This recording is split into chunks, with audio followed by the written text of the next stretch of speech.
Je vous demande de faire un tonnerre d'applaudissements pour Michael Lamy. Bienvenue chez toi. Michael, c'était pas prévu, il est de passage à Dubaï. Il va vous parler de ce qu'il fait. Si on n'a pas le temps d'aborder votre propre rêve, votre propre inconscient, n'est-ce pas? Vous pouvez le retrouver après. Il se fera un plaisir de pouvoir en tout cas vous aider. Bienvenue. Bonsoir à tous, je suis ravi d'être là. On va parler de rêves, de ceux qu'on fait la nuit, et on va parler d'interprétation. Je vais commencer par une introduction un peu spéciale parce que je vais vous parler de ChatGPT. On va dire qu'est-ce que c'est, quel rapport avec les rêves. En fait, je ne vais pas vous parler de ChatGPT, je vais vous parler des personnes en France, parce qu'ici je pense que tout le monde utilise ChatGPT, mais des personnes en France qui ne l'utilisent pas. Quand on leur pose la question pourquoi vous ne savez pas de ChatGPT, on a des réponses vaseuses, je sais pas, il n'y a plus d'efforts, c'est nouveau, la data, tout ça. En fait, en réalité, ils n'ont jamais essayé de ChatGPT. Et d'ailleurs, c'est les mêmes personnes qui disent du mal de Dubaï. C'est souvent les mêmes personnes qui disent « Ah, Dubaï, j'aime pas ». Pourtant, avec ChatGPT, on peut avoir des réponses sur tout. C'est une mine de connaissances. C'est très intelligent. Mais en fait, je ne vous parlais pas de ChatGPT. Je vous parlais des rêves. Parce que tout ce que je viens de dire sur ChatGPT, j'aurais pu le dire sur les rêves. Et moi, aujourd'hui, je considère que ne pas utiliser ChatGPT, c'est une forme de folie. Ça veut dire qu'on se passe d'une formidable mine d'informations et d'une intelligence incroyable. Mais maintenant, je vais le reprendre. Ne pas se servir de ses propres rêves, c'est passer d'une source incroyable de connaissances, d'une capacité à prendre des décisions et d'une intelligence incroyable. Alors ça pose la question, c'est mais qui écrit les rêves? Est-ce que c'est d'où ça vient? Est-ce que c'est juste un cocktail de neurotransmetteurs? Une sorte de délire chimique?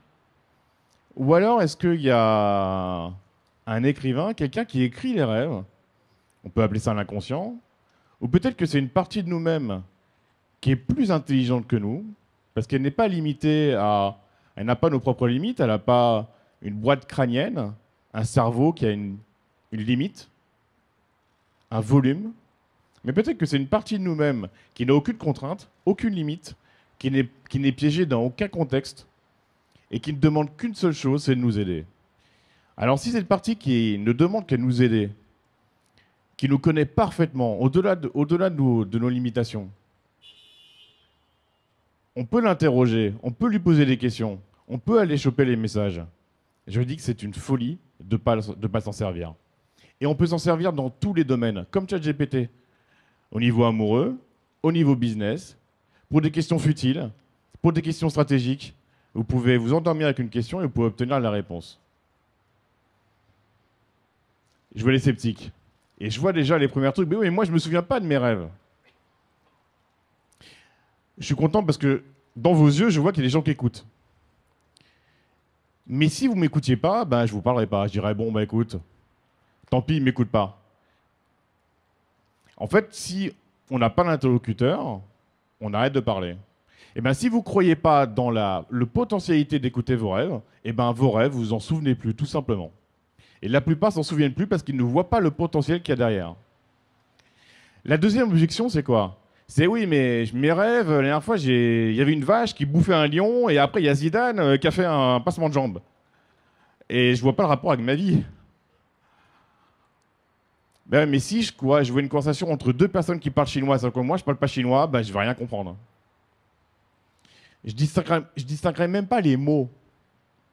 Je distinguerai pas les phrases. Mais ça ne veut pas dire que leur langage n'est pas sensé, profond et intéressant.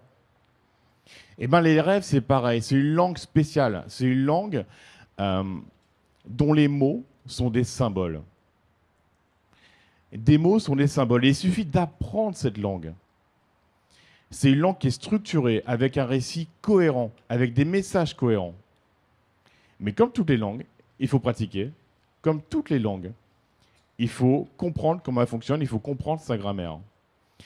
Mais quand on maîtrise cette langue, on a accès à cette intelligence incroyable, bien supérieure à celle de ChatGPT, parce que ChatGPT ne vous connaît pas. ChatGPT, ce n'est pas vous. Là, c'est une partie de vous-même qui vous veut du bien et qui peut vous aider dans tous les domaines de votre vie Il suffit de vous endormir avec une question et d'obtenir la réponse symbolique et d'apprendre à interpréter. Ou me le demander. J'en parlerai après ça. Je vais prendre quelques exemples de mes rêves et puis après je vous propose, vous, de me raconter vos rêves. Je vois quelques rêves que tout le monde a fait peut-être. Moi j'ai fait un rêve très souvent. Un rêve que je faisais très souvent, c'était, malgré le fait que voilà, j'ai des diplômes, j'ai fait mes diplômes, mais dans mes rêves, je repassais mes examens. Et j'ai fait ce rêve, c'est un rêve récurrent que j'ai fait très souvent. Et à chaque fois dans le rêve, je me dis, mais pourquoi je repasse l'examen? Je l'ai déjà eu ce diplôme, mais pourquoi il faut que je retravaille? Ben, ça vient de parler de moi, tous les rêves parlent de nous. Ça vient de parler de la façon dont j'appréhende la vie. Ça vient me dire, ouais, toi, tu marches sous pression, tu as besoin d'examens. Et si ça me montre comment je fonctionne, ben, ça peut me dire qu'il y a peut-être une autre façon de voir les choses. Tout à l'heure, on nous a dit, ouais, mais tu peux aussi compter sur la chance. Il y a plein de façons de voir la vie, de voir le travail. Et mon rêve venait me dire ça. Un autre rêve que sûrement tout le monde, plein de personnes ont fait, on court, on est poursuivi par un énorme monstre qu'on ne voit pas, et puis on reste sur place, on n'avance pas. Et puis on arrive dans un autre endroit, on court, on est toujours poursuivi. C'est un rêve que j'ai fait très longtemps. Ce rêve, ça venait me dire, retourne-toi, n'aie pas peur, il n'y a qu'une partie de toi qui te demande à se révéler, des potentiels, aussi peut-être des choses à régler, beaucoup de choses à régler, mais c'est aussi ton meilleur ami. Et vos rêves sont vos meilleurs amis, parce que en fait, il y a toute une partie de vous qui demande à se révéler, des blocages à dépasser, mais aussi plein de choses à comprendre sur vous et plein de nouvelles potentialités. Des rêves classiques, je finirai par 2 rêves classiques. Le premier, je m'envole. Un besoin de liberté. Et l'autre, je tombe dans le vide, le besoin d'aller chercher en moi. Je prends ces exemples parce que c'est des rêves que on a déjà souvent les a fait, souvent entendu parler. C'est pas si compliqué à interpréter. Il y a juste un langage symbolique et une logique à comprendre. Mais c'est un formidable outil de décision, de connaissance de soi, de dépassement de soi, et c'est une folie de ne pas s'en servir. Moi, je suis boxeur, Ouais. et je pense que ça touche pas que les boxeurs. Je fais souvent, alors pas en ce moment, mais ça m'est arrivé pas mal de fois de faire un rêve où j'ai l'impression de me battre contre quelqu'un, mais j'ai les coups qui arrivent vraiment genre à 2 à l'heure et j'ai aucune force. Je sais pas si ça arrivait à quelqu'un. Toi, Ouais. tu n'as aucune force? Ouais. Dans le rêve, tu n'as Moi, pas de force. j'ai aucune force et j'ai l'impression d'être un chamallow, quoi, tu sais. Alors, en fait, dans les rêves, tout est nous. La matière des rêves, ça peut être notre quotidien, donc ça peut être le fait que tu sois boxeur. Mais ça vient dire quelque chose forcément de plus profond. Ça parle un peu comme, tu vois, quand je parlais tout à l'heure de mon propre rêve où je passais des examens, c'est un peu des rêves similaires où ça parle de ton rapport à la vie. Tu vois, moi, ça parlait de mon rapport à la vie, mais de mon rapport au travail, où j'étais toujours dans une sorte d'effort par rapport à des contraintes. Et là, en fait, tu te bats contre toi-même, en fait. C'est comme si tu t'opposais à une partie de toi, à ta propre adversité, que tu crées de la propre adversité, ta propre dualité, en fait. Alors qu'en fait, il y a juste la prise ne soit plus dans le combat, en fait. Tu peux être un très bon boxeur, mais dans la vie, ne pas avoir besoin de combattre. Je sais plus qui c'est qui a dit tout à l'heure, qui a dit oui, mais on peut compter sur notre chance dans la vie. Tu vois, c'est vachement intéressant, tu peux compter sur ta chance. Et moi, quand je passe des examens, en fait, tu vois, moi aussi, je peux dire, attends, arrête de passer l'examen, compte un peu sur ta chance.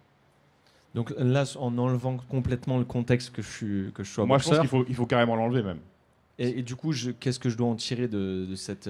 concrètement, comment je peux l'interpréter C'est ton rapport à la vie, c'est pas quelque chose où tu peux claquer les doigts et changer. Tu as un Non, rapport à la vie qui est, si tu veux, qui est dans une forme de combativité. Alors qu'en fait, tu peux juste kiffer, quoi. Tu peux, comment? Faut juste kiffer, quoi.